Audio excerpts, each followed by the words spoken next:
5 deadly mistakes a first-time home buyer can make. Number 1, not getting pre-approved for a loan. Searching for a home, it's so important to get pre-approved. This will help you determine how much you can afford and give you a leg up when it comes negotiating with the seller. Not researching the market. Before making an offer, do your research.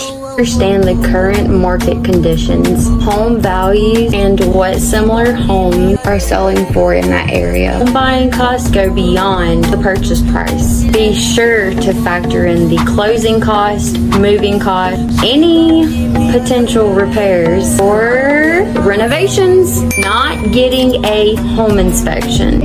A home inspection is a must. It will help you identify any potential issues in the home that could cost you money. Not considering the future. Buying a home is a long-term commitment. Make sure to consider long-term implications of the purchase, such as the potential for appreciation or depreciation of the value of the home.